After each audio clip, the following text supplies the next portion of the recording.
الحمدللہ رب العالمین والصلاة والسلام علی اشرف الانبیاء والمرسلین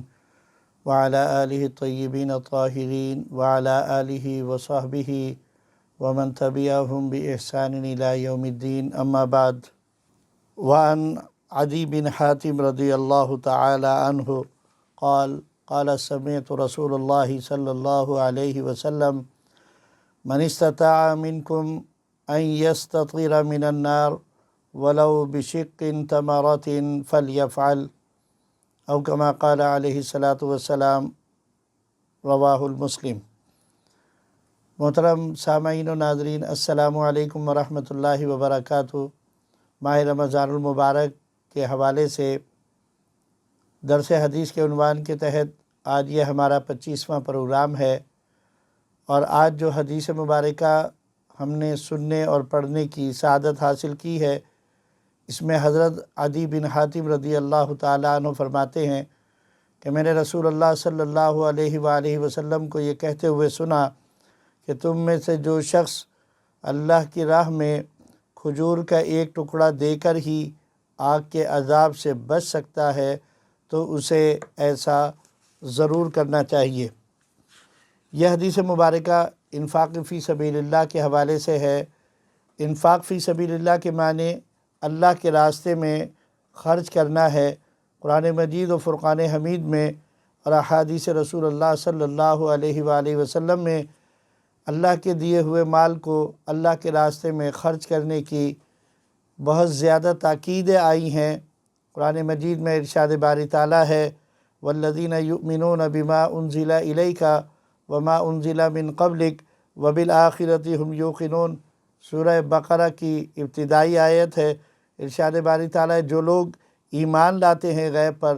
اور نماز قائم کرتے ہیں اور ہمارے دیے ہوئے مال میں سے ہماری راہ میں خرچ کرتے ہیں، اس آیت مبارکہ سے پتہ چلا کہ جو مال انسان کے پاس دنیا میں ہے وہ صرف اس کی ہاتھ کی کمائی نہیں ہے، بلکہ وہ اللہ کا فضل ہے اور اللہ ہی اس کا حقیقی مالک ہے۔ اس لیے اللہ رب العزت نے ارشاد فرمایا کہ ہم نے جو تمہیں مال دیا ہے اس میں سے ہمارے راستے میں خرچ کرو۔ تو جب مال ہی اس مالک کا ہے تو پھر اس کو اس کے راستے میں خرچ کرنے سے کوئی چیز کیسے مانع ہو سکتی ہے؟ اس لیے جو اللہ تعالیٰ نے انسان کو جو رزق دیا،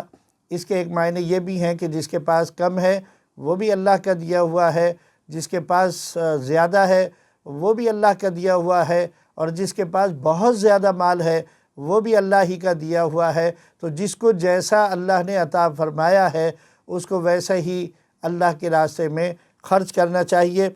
دوسری جگہ ارشاد باری تعالیٰ ہوا وَأَنفِقُوا فِي سَبِيلِ اللَّهِ وَلَا تُلْقُوا بِأَيْدِيكُمْ إِلَى التَّهْلُكَةِ وَأَحْسِنُوا إِنَّ اللَّهَ يُحِبُّ الْمُحْسِنِينَ، سورہ بقرہ ہے۔ ارشاد باری تعالیٰ ہے اور اللہ کی راہ میں خرچ کرو اور اپنے ہاتھوں ہلاکت میں نہ پڑو، اور بھلائی والے اور یعنی اچھائی اور بھلائی والے بن جاؤ، بے شک اللہ کو بھلائی والے بہت پسند ہیں۔ ایک جگہ ارشاد فرمایا کہ اے میرے محبوب صلی اللہ علیہ وسلم وَيَسْأَلُونَكَ مَاذَا يُنْفِقُونَ، یہ لوگ آپ سے سوال کرتے ہیں کہ ہم اللہ کے راستے میں کیا خرچ کریں، تو آپ فرمائیے قُلِ الْعَفْوَ، جو تمہارے پاس تمہاری ضرورت سے زائد ہو اسے اللہ کی راہ میں خرچ کرو۔ مال کا روکا جانا، مال کو جمع کر کے رکھنا، یہ کبھی بھی ہمارے دین کی تعلیمات سے مطابقت نہیں رکھتا، نہ اللہ اور اس کے رسول صلی اللہ علیہ وسلم کے حکم کے مطابق ہے، بلکہ اللہ رب العزت نے جو لوگ مال کو گن گن کر یعنی جمع کر کے رکھتے ہیں ان کے لیے سخت وعید ارشاد فرمائی ہے، اور ارشاد فرمایا وَيْلٌ لِكُلِّ ہُمَزَةٍ لُمَزَةٍ الَّذِي جَمَعَ مَالًا وَعَدَّدَ، ہلاکت اور بربادی ہے ان کے لیے کہ جو جمع کیا ہوا مال جو ہے وہ گن گن کر رکھتے ہیں۔ اور دوسری جگہ ارشاد فرمایا الہاکم التکاثر حتی زرتم المقابر، ہلاکت میں ڈال دیا تمہیں مال کی حرص نے، یہاں تک کہ تم اپنی قبروں کو پہنچ گئے۔ تو اس لیے مال کے حوالے سے اللہ اور اس کے رسول صلی اللہ علیہ وسلم کی یہ تعلیم ہے کہ جو مال ضرورت سے زائد ہو وہ اس میں دوسروں کا حق ہے، جیسا کہ ارشاد باری تعالیٰ ہے وفی اموالہم حق للسائل والمحروم، اور ان کے اموال میں یعنی مالوں میں حق ہے سائل کے لیے اور محروم کے لیے، یعنی جس کے پاس مال نہیں ہے اس کے لیے اللہ رب العزت نے ان کو حکم دے دیا کہ وہ اپنے مال میں سے اللہ کے راستے میں خرچ کریں۔ یہ خرچ کرنا ایک صدقات واجبہ یعنی زکوٰۃ کی صورت میں ہے، جو فرض کر دی اللہ تعالیٰ نے۔ ضرورت سے زائد جو مال ہمارے پاس ہے اور جس کے اوپر سال گزر چکا ہے، وہ اللہ کے راستے میں اس میں سے 40واں حصہ یا 2.5% اس کی زکوٰۃ نکالنا یہ ہر مسلمان کے اوپر واجب ہے، اللہ کا حکم ہے، اور اس کو خوش دلی کے ساتھ اس حکم کو پورا کرنا چاہیے۔ یہ اسلام کے پلرز میں سے ایک پلرز ہے کہ زکوٰۃ کو خوش دلی کے ساتھ ادا کیا جائے۔ ایک جگہ اور ارشاد باری تعالیٰ ہوا یا ایھا الذین آمنوا انفقوا مما رزقناکم من قبل ان یاتی یوم لا بیع فیہ ولا خلۃ ولا شفاعہ۔ سورہ بقرہ کی آیت ہے، اے ایمان والو اللہ کی راہ میں ہمارے دیے ہوئے میں سے خرچ کرو، وہ دن آنے سے پہلے جس میں نہ کوئی خرید و فروخت ہوگی، نہ کافروں کے لیے دوستی اور نہ شفاعت۔ یعنی مال کو جمع کر کے رکھنا ایک تو ویسے ہی مال کے روکنے کے مترادف ہے، اور دنیا کے بڑے بڑے معیشت داں اس بات کے قائل ہیں کہ مال کو اگر روک دیا جائے تو معیشت کا پہیہ رک جاتا ہے۔ مال کو ہمیشہ رولنگ کے اندر رہنا چاہیے۔ رولنگ میں رہنے والا مال میں برکت اور بڑھوتری کا سبب بنتا ہے۔ اس میں اللہ رب العزت نے پھر دوبارہ یہ ارشاد فرمایا کہ ہمارے دیے ہوئے مال میں سے ہماری راہ میں خرچ کرو اس دن کے آنے سے پہلے کہ جس دن نہ کوئی خرید و فروخت ہوگی اور نہ یہ مال تمہارے کام آ سکے گا۔ یعنی یہ مال اگر ہم جمع کر کے رکھتے ہیں اور ہم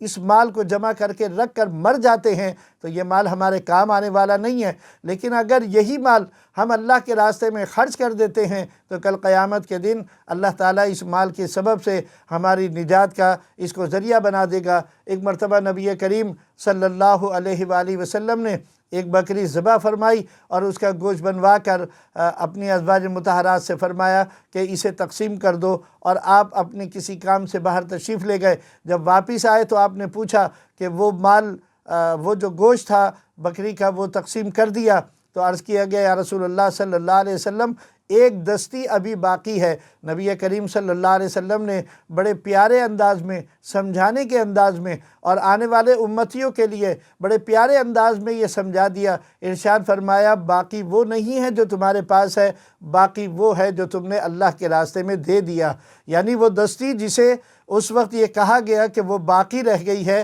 اللہ کے نبی صلی اللہ علیہ وسلم نے فرمایا باقی رہنے والا مال یہ نہیں ہے، باقی رہنے والا وہ ہے جو تم نے اللہ کے راستے میں دے دیا ہے، جو تم نے خرچ کر دیا وہ باقی رہنے والا ہے۔ تو اس لیے یہ بڑے پیارے انداز میں ہم کو یہ تعلیم دی گئی ہے کہ جو کچھ ہماری ضرورت سے زائد ہے، اللہ کا دیا ہوا مال ہے، اسے اللہ کے راستے میں خوش دلی کے ساتھ خرچ کر دینا چاہیے۔ اسی طرح قرآن مجید میں اللہ رب العزت نے اللہ کے راستے میں دیے ہوئے مال کو ایک بڑی اچھی اور بڑی خوبصورت مثال کے ساتھ یہ ارشاد فرمایا کہ جو تم اللہ کے راستے میں خرچ کرتے ہو، اللہ تعالیٰ تم 1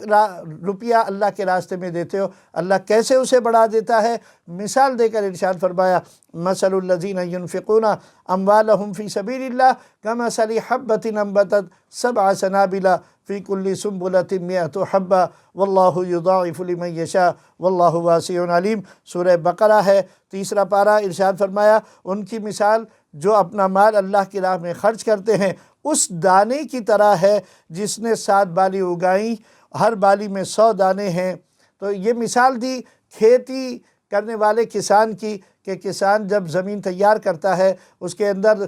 وہ دانے ڈالتا ہے تو ایک دانے سے جو نکلنے والا پودا ہوتا ہے اس میں اللہ تعالیٰ 7 بالیاں پیدا فرماتا ہے، یعنی 7 شاخیں اس کو سمجھ لیجئے بناتا ہے ایک دانے سے، اور ہر شاخ کے اندر اللہ تعالیٰ 100 دانے رکھتا ہے۔ گویا تمہارے بوئے ہوئے یا اللہ کے راستے میں خرچ کیے ہوئے ایک دانے سے اللہ تعالیٰ 700 دانے تک تم کو عطا فرماتا ہے۔ اور آگے مزید ارشاد فرمایا واللہ یضاعف لمن یشاء، اللہ تعالیٰ جس کے لیے چاہے اس سے زیادہ اس کو عطا فرما دے۔ واللہ واسع علیم، اللہ تعالیٰ بڑی وسعت والا اور حلم والا ہے۔ اسی طرح ارشاد فرمایا الذین ينفقون اموالهم فی سبیل اللہ ثم لا یتبعون ما انفقوا منا ولا اذى لهم اجرهم عند ربهم ولا خوف علیہم ولا هم يحزنون، یہ بھی تیسرے پارے سورہ بقرہ کی آیت ہے۔ ارشاد فرمایا وہ جو اپنے مال اللہ کی راہ میں خرچ کرتے ہیں پھر اس دیے ہوئے کے پیچھے کوئی احسان نہیں جتاتے، یعنی ثم لا یتبعون ما انفقوا، جو کچھ انہوں نے اللہ کے راستے میں خرچ کیا احسان نہیں جتاتے اس حوالے سے، اور نہ ہی اپنے جملوں سے جس کو دیا ہے مال اس کو کوئی تکلیف پہنچاتے ہیں۔ ان کا بدلہ ان کے رب کے پاس ہے اور انہیں نہ کچھ اندیشہ ہوگا اور نہ کوئی غم ہوگا۔ اس میں یہ تعلیم دی جا رہی ہے کہ ہم اگر اللہ کے راستے میں کسی کے اوپر کوئی مال خرچ کرتے ہیں تو خرچ کرنے کے بعد اسے بھول جانا چاہیے، یہ نہیں کہ ہم اس کے اوپر احسان جتلاتے رہیں اور اسے بتائیں کہ ہم نے فلاں وقت کے اوپر تمہارے ساتھ یہ مدد کی تھی، تمہارے اوپر یہ احسان کیا تھا، یا پھر ایسے جملے جو تانے والے ہوں ایسے جملے دے کر اس کے دل کو تکلیف نہ پہنچائیں۔ اگر ہم ایسا کرتے ہیں تو اپنا دیا ہوا مال ضائع کر دیتے ہیں، اور اگر ہم اس احسان جتلانے سے اور اس تکلیف دینے سے اگر بچ جاتے ہیں اور دے کر بھول جاتے ہیں تو اللہ رب العزت نے فرمایا کہ لہم اجرہم عند ربہم، ان کا اجر ان کے رب کے پاس ہے۔ یعنی اللہ وہ ذات ہے جو کسی کے اجر کو ضائع نہیں فرماتا۔ جو کچھ وہ آج کر رہے ہیں اللہ کے ہاں وہ نفع کے ساتھ اس کو واپس لوٹانے کا اس کا وعدہ ہے، اور آخرت کے دن انشاءاللہ ان کو ضرور کام آئے گا۔ اور پھر ارشاد فرمایا ولا خوف علیہم ولا هم يحزنون، اور نہ کچھ ان کو خوف ہوگا اور نہ وہ غمگین کیے جائیں گے۔ تو پتہ یہ چلا اسی طرح کی بے شمار آیات قرآن مجید فرقان حمید میں اللہ رب العزت نے بیان فرمائی ہیں کہ اللہ کے راستے میں ایک جگہ ارشاد فرمایا لن تنالوا البر حتى تنفقوا مما تحبون، تم ہرگز اس وقت تک نیکی کو حاصل نہیں کر سکتے جب تک اپنی محبوب چیز جس سے تم محبت کرتے ہو وہ اللہ کے راستے میں خرچ نہ کرو۔ اور مال ایک ایسی چیز ہے کہ انسان اپنی جان سے بھی جان اور مال سے سب سے زیادہ محبت کرتا ہے۔ اگر اس کی جان کے اوپر کچھ بن آتی ہے تو اپنا مال اس راستے میں خرچ کر کے اپنی جان کو بچانے کی کوشش کرتا ہے۔ تو یہ جان اور مال، ان دونوں چیزوں کے بارے میں اللہ کے نبی صلی اللہ علیہ وآلہ وسلم نے ارشاد فرمایا کہ ایمان والا ہرگز اس وقت تک جنت میں داخل نہیں ہوگا جب تک کہ وہ 4 باتوں کا جواب نہ دے لے۔ 2 باتیں اس کی زندگی سے متعلق ہیں اور 2 باتیں اس کے مال سے متعلق ہیں۔ ارشاد فرمایا کہ جب تک یہ نہ جواب دے دے کہ اس نے اپنی زندگی کیسے بسر کری، اور یہ نہ جواب دے دے کہ جوانی کیسے بسر کری، یعنی زندگی کے بارے میں عموماً 2 طرح کی باتیں پوچھی جائیں گی، ایک یہ کہ پوری زندگی کیسے بسر کری، اور ایک یہ کہ تم نے اپنی جوانی کو کیسے بسر کیا۔ ان 2 باتوں کا جواب نہ دے لے، اور 2 باتیں مال کے بارے میں ہوں گی کہ مال کیسے کمایا اور کہاں خرچ کیا، جب تک ان کا جواب نہیں دے لے گا وہ جنت کے اندر داخل نہیں ہوگا۔ قرآن مجید فرقان حمید میں اللہ رب العزت نے ارشاد فرمایا الشیطان یعدکم الفقر ویأمرکم بالفحشاء، شیطان جو ہے وہ تمہیں حکم دیتا ہے کہ وہ تم سے تمہارے فقر کو تمہارے دل کے اندر ڈراوا دیتا ہے کہ تم اللہ کے راستے میں خرچ کرو گے تو تم فقیر ہو جاؤ گے، وَيَأْمُرُكُمْ بِالْفَحْشَاءِ، اور فحاشی اور بے حیائی کا تمہیں حکم دیتا ہے۔ وَاللَّهُ يَعِدُكُمْ مَغْفِرَةً مِّنْهُ وَفَضْلًا، جبکہ اللہ تعالیٰ تم سے وعدہ کرتا ہے تمہاری مغفرت کا بھی اور اپنے فضل کا بھی۔ تو پتہ یہ چلا کہ مال خرچ کرنے سے اگر کوئی روکتا ہے اور ہمارے دل میں ڈراوا پیدا کرتا ہے تو وہ شیطان کی طرف سے ہوتا ہے، اور مال خرچ کرنے کا جو داعیہ پیدا ہوتا ہے وہ اللہ کے فضل سے ہوتا ہے۔ ہمارے بزرگوں نے ہم کو یہ تعلیم دی اور بتایا کہ اللہ رب العزت جب کسی ایمان والے کے دل پر 70 مرتبہ اپنی رحمت کا ہاتھ پھیرتا ہے تو پھر وہ اپنا مال اللہ کے راستے میں خرچ کرنے کے اوپر تیار ہوتا ہے۔ تو پتہ یہ چلا کہ جو مال کی محبت پیدا ہوتی ہے وہ شیطان کی طرف سے ہوتی ہے، اور وہ ہمیں بے حیائی اور برے کاموں ہی کی دعوت دیتا ہے۔ حضرت اسماء بنت ابو بکر رضی اللہ تعالیٰ عنہ فرماتی ہیں کہ رسول اللہ صلی اللہ علیہ وسلم نے مجھ سے فرمایا خرچ کر اور مال کو گن گن کر نہ رکھ ورنہ اللہ بھی تجھے گن گن کر دے گا۔ یعنی اللہ کے راستے میں جب خرچ کرنے کا موقع آئے، صحابہ کرام رضوان اللہ تعالیٰ علیہم اجمعین کی زندگیاں اس کی بہترین مثال ہیں۔ نبی کریم صلی اللہ علیہ وآلہ وسلم کا اسوہ حسنہ اس بارے میں ہماری بہت اچھی تربیت کرتا ہے۔ نبی کریم صلی اللہ علیہ وآلہ وسلم کہ آپ نے کبھی بھی دونوں جہاں کے تاجدار ہونے کے باوجود، اللہ کے حبیب ہونے کے باوجود، کبھی آپ نے مال سے محبت نہیں فرمائی اور مال کو جمع کرنے کی طرف کبھی آپ نے توجہ نہیں فرمائی۔ یہاں تک کہ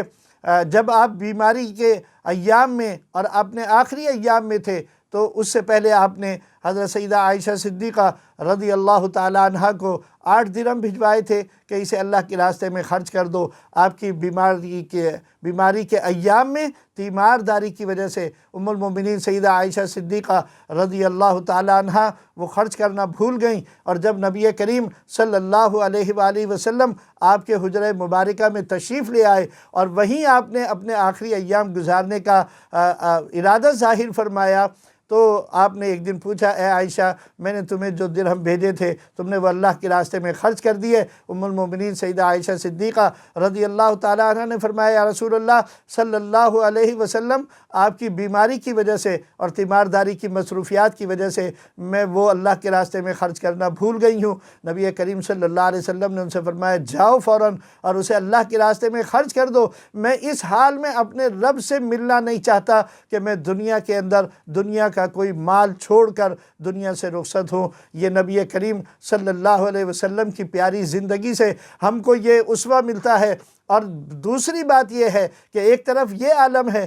اور دوسری طرف یہ ہے کہ کوئی بھی سائل آ جائے تو آپ کے در سے کبھی وہ خالی نہیں جاتا۔ حضرت بلال حبشی رضی اللہ تعالیٰ عنہ کو یہ تعلیم تھی کہ اگر کبھی کوئی سائل آ جائے تو ازواج مطہرات کے حجروں میں جا کر معلوم کرو، کسی کے حجرے میں کوئی چیز موجود ہو اس سے اس سائل کی مدد کر دو، اگر نہ ہو تو جا کر کے کسی سے قرض لے لو اور قرض لے کر اس سائل کی سوال کو پورا کرو، اور پھر بعد میں اگر کچھ آ جائے تو اسے قرض کو اتار دو۔ یہ اللہ کے نبی صلی اللہ علیہ وسلم کی پیاری زندگی تھی۔ ایک طرف آپ نے مال کو جمع کرنے کی طرف محبت نہیں فرمائی، دوسری طرف کوئی سائل آ جاتا تھا تو اس کو بھی کبھی محروم نہیں لوٹایا۔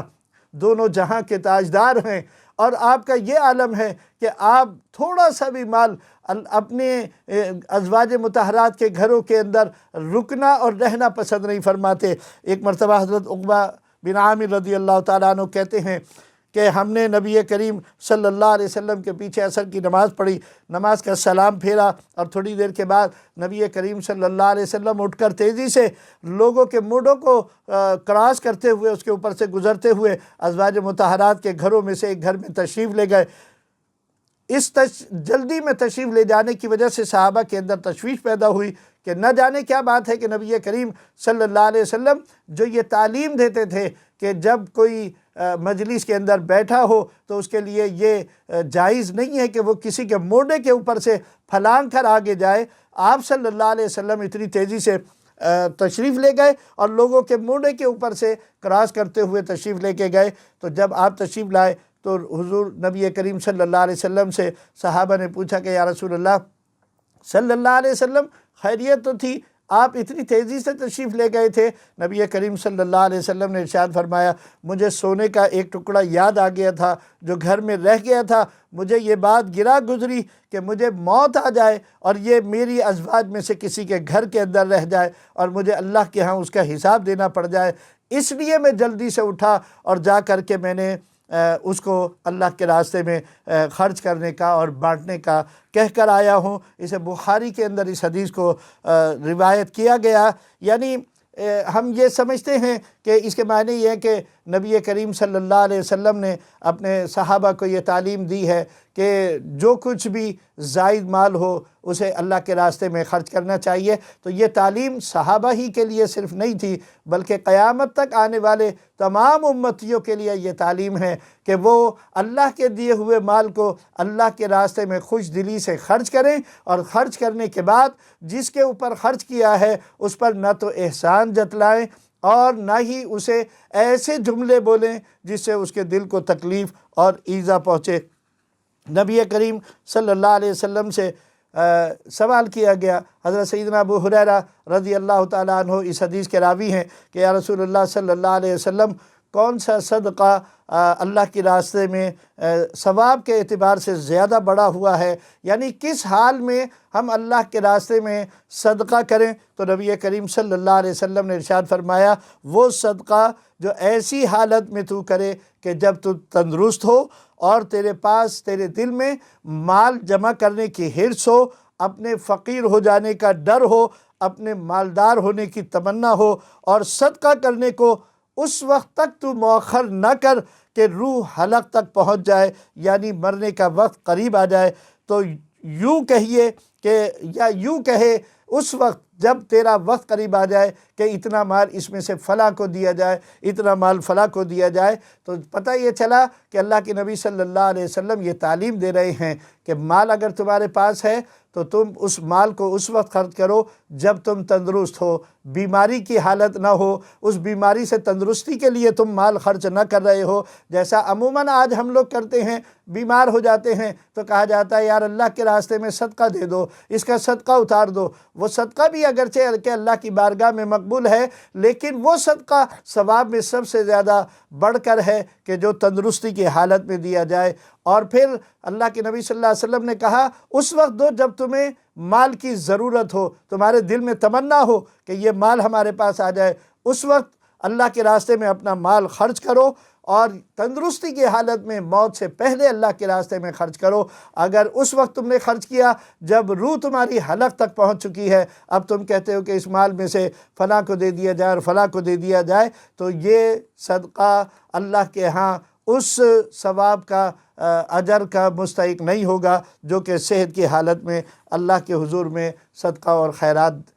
کیا جائے۔ تو پتہ یہ چلا کہ انفاق فی سبیل اللہ، یعنی اللہ کے راستے میں خرچ کرنا، یہ ایمان والوں کی علامتوں میں سے ایک علامت ہے، اور متقین کی صفات میں بیان ہوا، جیسا میں نے شروع کے اندر عرض کیا تھا۔ سورہ بقرہ کی ابتدائی آیات میں اللہ تعالیٰ نے جو تقوی والوں کی صفات بیان کی ہیں، وہاں پر ھدی للمتقین کہہ کر یہ ارشاد فرما دیا کہ جو تقوی والے ہیں وہ، ان کی صفات میں سے یہ صفت ہے کہ وَمِمَّا رَزَقْنَاهُمْ يُنْفِقُونَ، جو ہم انہیں اپنا مال دیتے ہیں وہ اس مال میں سے ہمارے راستے میں خرچ کرتے ہیں۔ تو اللہ سے دعا کریں کہ اللہ تعالیٰ ہمیں بھی اپنے راستے میں خرچ کرنے والا بنائے، جس حال میں بھی ہوں، جس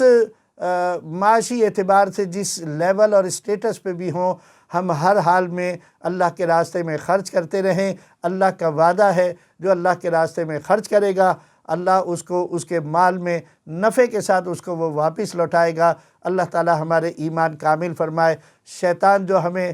مال کی کمی کے خوف میں مبتلا کرتا ہے، اللہ تعالیٰ اس کے اس خوف سے ہمیں نجات عطا فرمائے، اور اللہ تعالیٰ اس جہاں میں بھی اور آخرت میں بھی ہمیں اپنی بارگاہ کا مقبول بندہ بنا کر اپنی جناب سے بے شمار اجر کا مستحق بنا دے۔ وما توفیق الا باللہ وما علینا الا البلاغ المبین۔ والسلام علیکم ورحمۃ اللہ وبرکاتہ۔